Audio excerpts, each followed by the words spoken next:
ओम देवी प्रपन्नातिहरे प्रसीद प्रसीद मातर जगदोऽखिलस्य प्रसीद विश्वेश्वरि पाहि विश्वं त्वमेश्वरी देवी चराचरस्य शरणागत दीनार्थ परित्राणपरायणे सर्वशार्थिहरे देवी नारायणी नमोस्तुते। नमस्कार, स्वागत है आपका आचार्य वाणी में। मैं आचार्य डॉक्टर विक्रमादित्य आपके साथ हूँ और मेष राशि वालों के लिए मार्च के अंतिम दिनों में ग्रहों का योग किस प्रकार से रहेगा वो आपको अच्छे से समझना चाहिए, क्योंकि ये समय महत्वपूर्ण परिवर्तन का है मेष राशि वालों के लिए पूरे। जिसलिए आज की तारीख में ज्योतिष समाज के अंदर बहुत सारे लोग हैं ज्योतिष के दृष्टिकोण से जो आपको बता रहे हैं कि शनि का प्रभाव किस प्रकार से रहेगा। शनि की 7.5 आपके ऊपर आरंभ हुआ चाहती है, क्योंकि इसी के बारे में विचार करना सबसे ज़्यादा ज़रूरी है इस वक्त। मार्च के अंतिम में सबसे बड़ा जो खबर है वो यही है।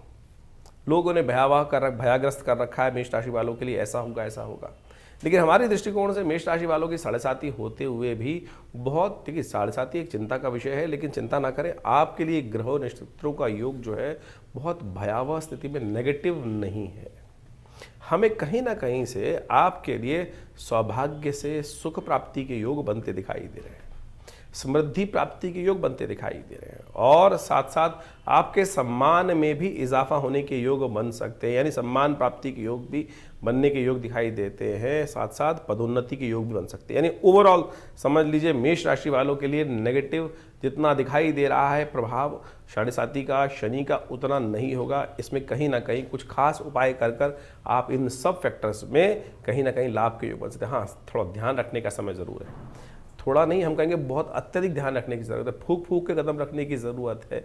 और यदि आप उपाय करते हुए सही रूप से इस 7.5 के आरंभ काल में अपने समय को निकाल लेते हैं तो चिंता ना करें, हर प्रकार से आपके लिए ये समय बहुत सारी चीज़ों में बचने का रास्ता दे देगा। और जैसा हमने कहा कि आपके पारिवारिक सौभाग्य में उदय होने का योग बनता दिखाई देगा, समृद्धि प्राप्ति के योग बन सकते हैं। राजनीतिक तौर पे जो लोग मेष राशि वाले हैं उनके लिए भी ये समय परिवर्तन का दिखाई देता है, सम्मान पद प्राप्ति के योग दिखाई देते हैं जिनकी मेष राशि है।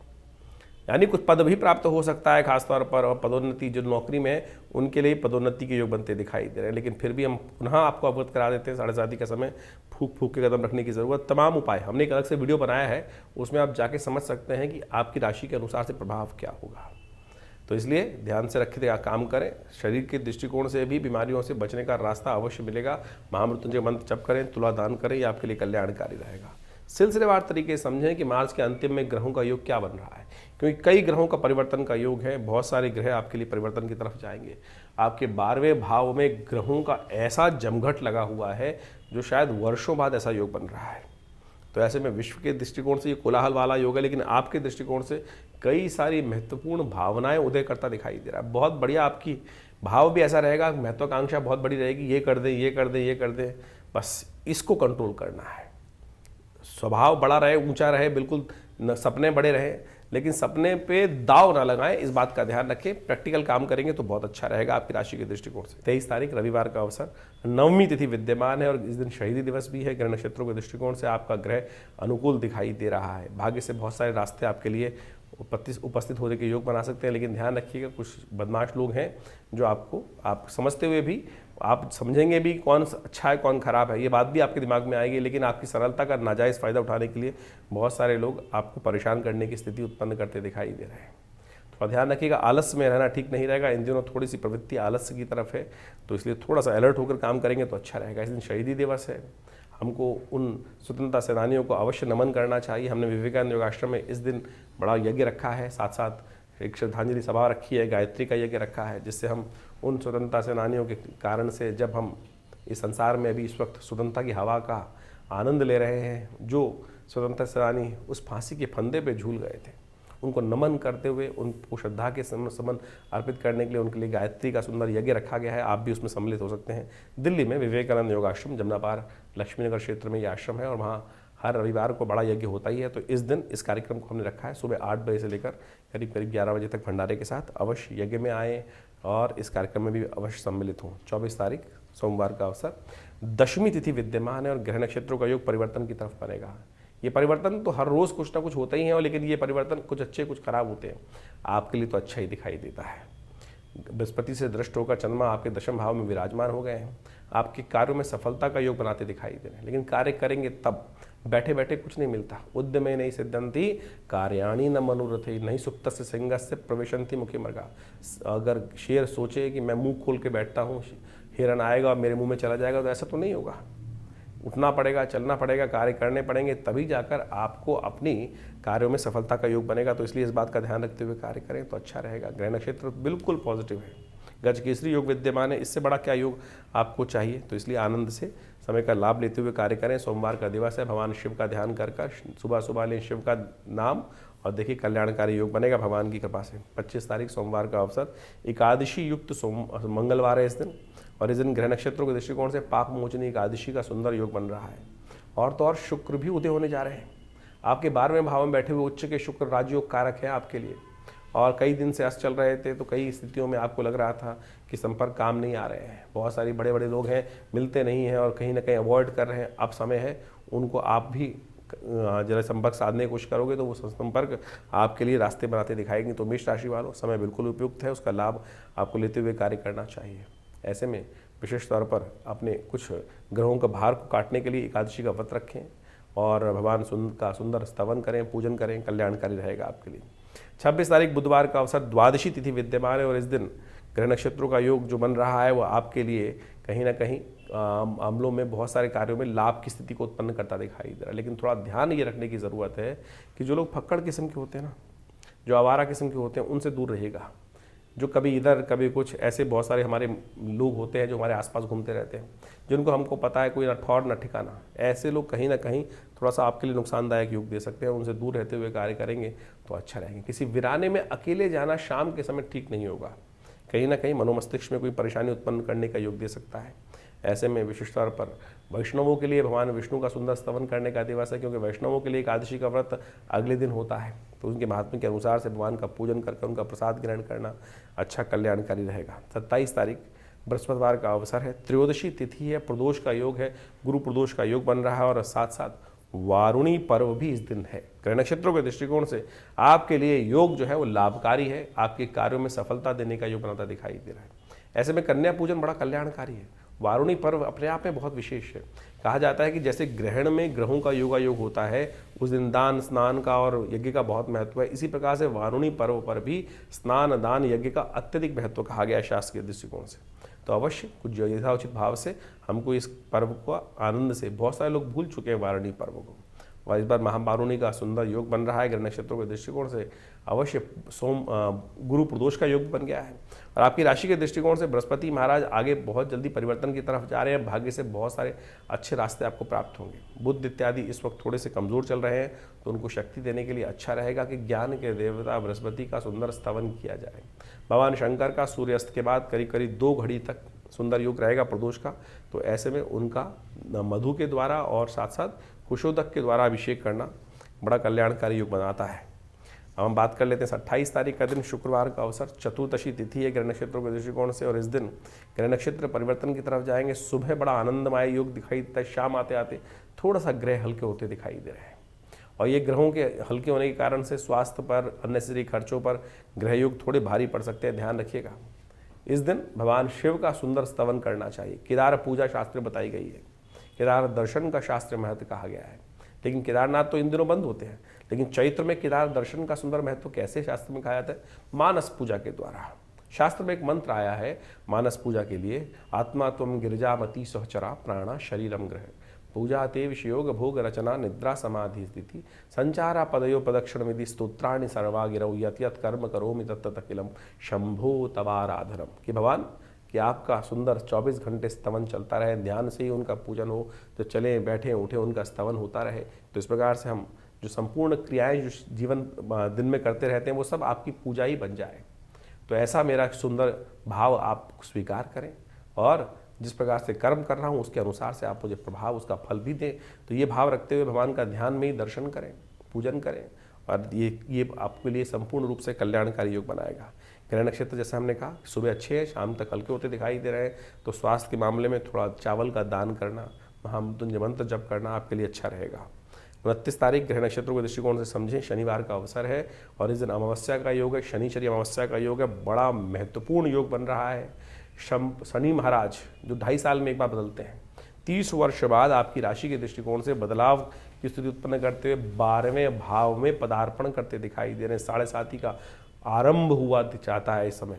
ये शनि महाराज का ये परिवर्तन रात्रि में करीब 9:38 के आसपास होगा। उसी के थोड़ी देर बाद ही शनि उदय भी हो जाएंगे और ये शनि का उदय होना विशेष तौर पर आपकी राशि के दृष्टिकोण से बड़ा विशेष योग बनाएगा, आपके लिए परिवर्तन का योग बनाएगा। आपके लिए 7:30 आरंभ हुआ चाहती है और ये समय थोड़ा सा नेगेटिव अवश्य दिखाई देता। 7:30 का समय थोड़ा सा विश्वास करने वाला नहीं होता, कहीं ना कहीं नाम खराब, कहीं ना कहीं सम्मान खराब, कहीं ना कहीं विशेष तौर पर धन खराब होने के योग दिखाई देते हैं। लेकिन आप चिंता ना करें, आपकी राशि के दृष्टिकोण से हमें दिखाई देता है यदि कुछ खास उपाय कर ले आप तो ये समय पदोन्नति भी करा सकता है, सुख सौभाग्य का उदय भी करा सकता है और तो और सम्मान और विशेष तौर पर पद प्राप्ति के योग भी बना सकता है। यानी उतना नेगेटिव नहीं है जितना पूरे मन में आपके भय चल रहा है। बहुत सारे लोग डराने का प्रयास कर रहे हैं, तो 7:30 का उपाय कर लेंगे ना, हम बताने वाले। हमने एक अलग से वीडियो बनाया था जिसमें हमने पूरी तरह से बताया है कि शनि के कौन से खास उपाय आप कर लें और शनि आए चाहे जाए आप पर उसका नेगेटिव प्रभाव बिल्कुल नहीं होगा। वो भी उपाय उस वीडियो के अंदर जाके देख सकते हैं आप, जो है शनि का बदलाव, शनि जो मीन राशि में जा रहे हैं क्या प्रभाव उत्पन्न करेंगे। 7:30 है लेकिन चिंता ना करें, उसमें अकाट्य उपाय हमने आपको बताया है। इस दिन पितरों के निमित्त अवश्य तर्पण इत्यादि, भोजन इत्यादि करना चाहिए। शनि दंडाधिकारी हैं, दंड किसको देते हैं? जो गलत कार्य करते हैं। जिन्होंने शुभ कार्य करना है उनको दंड नहीं देंगे शनि, इस बात का ध्यान रख लीजिए। तो अपने कर्म को सुधारने का प्रयास कर लीजिए। 30 तारीख का दिन बड़ा महत्वपूर्ण दिन है। नव संवत आरंभ हो रहा है। संवत के आरंभ के साथ साथ भारतीय संस्कृति का नव संस्कृति का दिवस है। वसंत के सुंदर अवसर पर चैत्र के महीने में जब पूरी प्रकृति फूट कर नए रूप से आ रही होती है, आनंदमय संस्कृति होती है, वसंतोत्सव चल रहा होता है, ऐसे में नव वर्ष की शुभ वेला पर आपको बहुत बहुत शुभकामना। सिद्धार्थ नाम का नव संवत आपके लिए कल्याणकारी योग बनाए। तो मेष राशि वालों, आपके लिए ग्रह नक्षत्र भी परिवर्तन की सूचना लेकर आ रहे हैं और ये परिवर्तन आप में उत्साहवर्धन करने के योग बनाते दिखाई दे रहे हैं। ये जो नव संवत रहेगा इस दिन ग्रह नक्षत्र सुबह थोड़ी हल्की हो सकती है, लेकिन शाम आते आते नई उम्मीद, नए विचार, नए आपके लिए संघर्ष से लड़ने के योग बनते दिखाई देंगे। माँ भगवती दुर्गा की उपासना करने का अवसर है। नवरात्र आरंभ होते हैं इस दिन से, जो चैत्रीय नवरात्र होते हैं। हमने भी विवेकानंद योगाश्रम में इस दिन से नवरात्रों का सुंदर योग रखा है, जो आपके लिए अच्छा कल्याणकारी योग बनाएगा। माँ भगवती का सुंदर पूजन रहेगा 9 दिन तक और इस दिन अवश्य घट स्थापन के साथ, जो शाम को 4:30 बजे के बाद घट स्थापन का अच्छा मुहूर्त बनता दिखाई दे रहा है आपकी राशि के दृष्टिकोण से, तो आप उसका लाभ लें और भगवती का सुंदर पूजन करें, कल्याणकारी योग बनेंगे आपके लिए। 31 तारीख का अवसर सोमवार का अवसर है, द्वितीय और तृतीया योग है। इस दिन तृतीया क्षय हो रही है, यानी एक नवरात्रा इस बार घट जाएगा। गणगौर की पूजा की जाएगी, साथ साथ मत्स्य जयंती है इस दिन। भगवान विष्णु ने मत्स्य के रूप में अवतार लिया था और संसार की प्रलय काल में रक्षा करी थी। तो ऐसे में ग्रह नक्षत्रों के दृष्टिकोण से योग बन रहा है, वो आपके लिए नई एनर्जी वाला बन रहा है, नई शक्ति देने वाला बनता दिखाई दे रहा है। सुंदर रूप से ग्रह नक्षत्र पॉजिटिव वे में जा रहे हैं, लेकिन आपके 12वें भाव में जो ग्रहों का योग बन रहा है वो षट ग्रही योग बन गया है। इसमें ध्यान रखने की ज़रूरत रहेगी आपके लिए। खास तौर पर कुछ उपाय विशेष तौर पर करने की ज़रूरत है, उनको करते रहें तो अच्छा रहेगा। आपकी राशि के दृष्टिकोण से एक बात और समझ लें, विशेष तौर पर आपके लिए 28, 29, 30 तारीख को जो योग बना हुआ है, 6 ग्रही योग बना हुआ है। ये 6 ग्रही योग जो आपके 12वें भाव में बनकर आ गया है, ऐसे में बुध, शुक्र, साथ में शनि, राहु और चंद्रमा प्रकार के स्थित हैं। ये अननेसेसरी कई मामलों में थोड़ा आपके लिए महत्वाकांक्षा के कारण से, बड़ी महत्वाकांक्षा के कारण से आने वाले समय में थोड़ा सा नेगेटिव योग दे सकते हैं। इस दिन विश्व में कई जगह ग्रहण भी लगेगा और ये कहीं ना कहीं थोड़ा सा आपके नेगेटिव प्रभाव को उत्पन्न करा सकता है। तो इस समय में थोड़ा ध्यान रखने की ज़रूरत रहेगी। आने वाले 20-25 दिन जो हैं वो कहीं ना कहीं कई मामलों में थोड़ा सा लोगों पर ध्यान रखते हुए, नेगेटिव लोगों से बचते हुए और बहुत ज़्यादा महत्वाकांक्षा के साथ काम ना करें। कोई बड़ा जुआ ना खेलें, बड़ा सट्टा ना लगाएं, बड़ी उम्मीद में लगा के कोई बड़ी इन्वेस्टमेंट करने वाले जो काम चल रहे हैं उनसे बचते हुए कार्य करने की ज़रूरत रहेगी आपको। तो इस प्रकार से आपने ग्रहों का योग समझा कि आपकी राशि के दृष्टिकोण से योग किस प्रकार का बन रहा है। और देखिए, अभी चैत्र का महीना आरंभ हो गया है, नव संवत इस आरंभ हुआ चाहता है और इसी दौरान में नव संवत भी आरंभ हो जाएगा। और इस बार संवत जो है बहुत ही महत्वपूर्ण है। इस बार नव संवत जो शुरू हो रहा है, सिद्धार्थ नाम का संवत आरंभ हो रहा है और सिद्धार्थ यशस्वी संवत माना जाता है। समृद्धिदायक संवत माना जाता है। और इस बार संवत के जो राजा हैं, संवत 2082 जो शुरू होने जाता है विक्रमी संवत, उसके राजा रवि हैं, सूर्य हैं, और मंत्री पद भी इस बार सूर्य के पास ही विद्यमान है।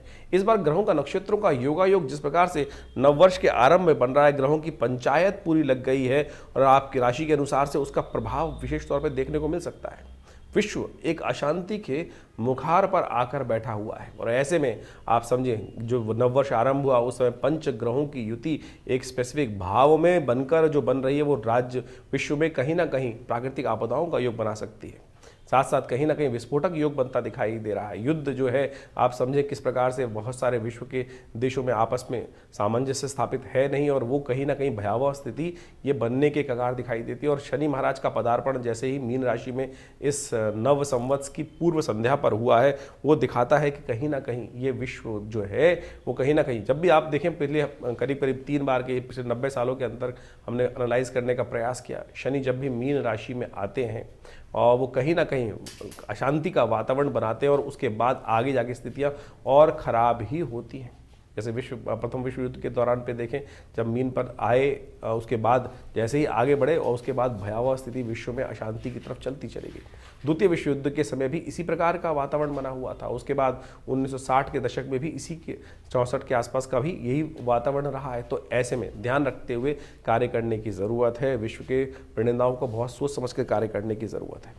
इस बार एक और विशेष तौर पर ग्रहों का योगायोग बन रहा है, जो नव संवत के साथ साथ इस बार नवरात्र आरंभ हो रहे हैं। भगवती का जो पदार्पण हो रहा है, वो पदार्पण जो हो रहा है वो तो हाथी पर हो रहा है, लेकिन भगवती का जो गमन हो रहा है यानी प्रस्थान जो हो रहा है वो महिष पर होता दिखाई दे रहा है। वो अशांति कारक है, कहीं ना कहीं रोग कारक दिखाई देता है, कहीं ना कहीं शोक कारक दिखाई देता है, अनिष्टकारी योग बनता दिखाई दे रहा है। तो ऐसे में सुंदर रूप से यथाउचित भाव से भगवती का सुंदर स्तवन कीजिएगा, प्रार्थना कीजिएगा कि माँ भगवती जब आई हैं समृद्धि दानक हाथी में सवार होकर आई हैं, तो हमारे जीवन में कल्याण का मार्ग प्रशस्त हो। माँ भगवती को सुंदर प्रसन्न करने का प्रयास करें, कन्या पूजन यथाउचित भाव से करने का प्रयास करें। जैसा कि नवरात्र का सुंदर योग है, उसमें विशेष तौर पर समस्त अनिष्टों को दूर करने के लिए हमारी संस्कृति बताती है कि हम प्रार्थना करके माँ भगवती को प्रसन्न कर कर अपने जीवन के कष्टों को दूर करने का योग बना ही लेते हैं। तो इसी प्रकार से जैसा हमने आपको समझाने का प्रयास किया है, आपकी राशि के दृष्टिकोण से जो योगा योग है वो भी आपको समझते हुए कार्य करने का प्रयास करना चाहिए। देखिए, ग्रहों का योगा योग हर व्यक्ति के जीवन में अलग अलग प्रभाव डालता है। किसी के जीवन में सुख समृद्धि के योग बनते हैं, किसी के जीवन में असमृद्धि के योग बन जाते हैं। सारा डिपेंड करता है आपके कर्म के अनुसार से। समस्त जीवन में यदि अनिष्ट योग बने भी हों, तब भी यदि हमारे शुभ कर्म हैं तो कहीं ना कहीं हमको बचा के निकाल देंगे। और लोगों के मन में ये भाव रहता है कि शुभ कर्म किए कैसे जाते हैं। जो शुभ कर्म है वो वास्तविक तौर पे आपकी मानसिकता पे व्यक्त करते हैं। आप शुभ कर्म प्रत्यक्ष रूप से कर रहे हैं, लेकिन मन आपका वहाँ नहीं है, तब कोई फायदा नहीं है। मनेव बंधन कारण मोक्ष शास्त्र कहा जाता है। हम भगवान का स्तवन कर रहे हैं, भगवती का स्तवन कर रहे हैं, रुद्राभिषेक कर रहे हैं, पूजन कर रहे हैं, लेकिन मन कहीं ना कहीं संसार में लिप्त है, उस परमात्मा की तरफ मन है ही नहीं, तो उस कर्म का फायदा ही क्या। केवल जो बाह्य तौर पे कर्म किया जा रहा है उसका ही प्रभाव प्राप्त होगा। लेकिन कोई व्यक्ति बाहर बैठा है और जो भाग्य से कहीं ना कहीं उसके शुभ योग बन नहीं रहे हैं, लेकिन मन से कहीं ना कहीं पवित्रता है, तो वो ज़्यादा लाभ देगा। तो इसलिए मन की पवित्रता को विशेष तौर पर मन की संलिप्तता का ध्यान रखते हुए कार्य करने का प्रयास करना चाहिए, और वही आपके जीवन में दुष्कर्मों से बचाकर शुभ कर्म की तरफ प्रेरित कर देता है, पुण्य जगा देता है। पुण्य और पाप की जो व्याख्या है वो बहुत विशेष तौर पर समझने की आवश्यकता है। शास्त्र में इसको अनेक प्रकार समझाने का प्रयास किया गया है।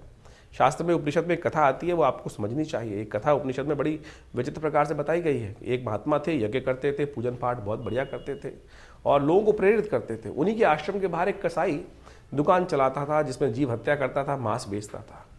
संयोग से दोनों की मृत्यु एक ही समय पर हुई, और कहा जाता है कि जब दोनों की मृत्यु एक समय पर हुई तो धर्मराज के समक्ष जब उपस्थित किया गया तो संत ने, क्योंकि यज्ञ इत्यादि किए थे, पुण्य किए थे, तो उनको अच्छा जो सम्मान हो सकता है, सम्मानित पद हो सकता है, ऊर्ध्व लोक होते हैं, वो प्राप्त हुए।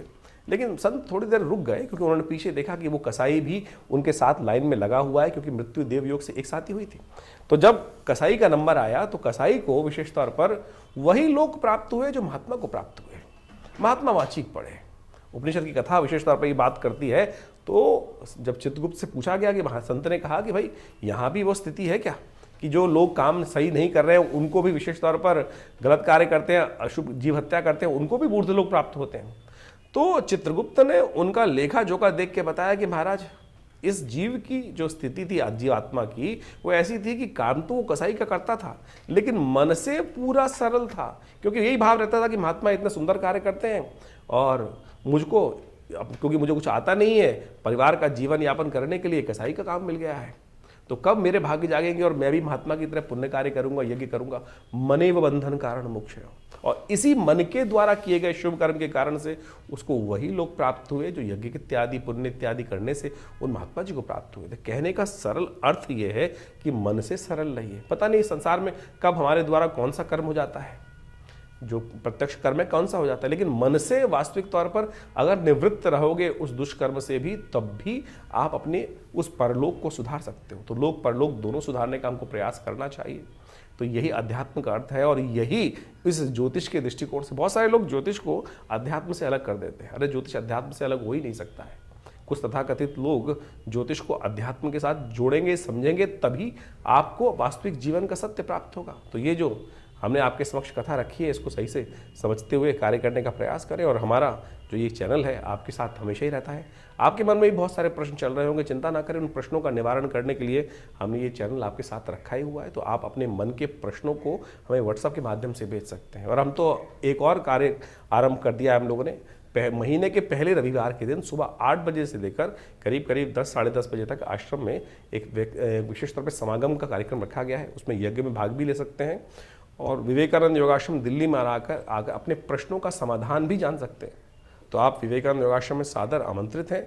हर रविवार को, पहले रविवार को विशेष तौर पर समागम का सुंदर व्यवस्था है, कोई शुल्क नहीं लिया जाता है। आप आए, अपने प्रश्न का निवारण सीधा हमसे कर सकते हैं और उस माँ भगवती का दर्शन भी कर सकते हैं, शुद्ध यज्ञ में भाग भी ले सकते हैं, कीर्तन में भाग ले सकते हैं और अपने प्रश्नों का निवारण करने के लिए रविवार के दिन सुबह 8 बजे से लेकर साढ़े 10 बजे तक दिल्ली में विवेकानंद योगाश्रम में आप पधार कर अपने प्रश्नों का समाधान भी जान सकते हैं। और वैसे व्हाट्सएप के माध्यम से तो आप साथ हमारे साथ जुड़े रहते हैं। तो चैनल पर भी हम समय समय पर लगातार अनेक समय पर अनेक ग्रहों योगों के साथ साथ विभिन्न जो उत्सव आते हैं उन सब के बारे में आपको जानकारी देते ही रहते हैं।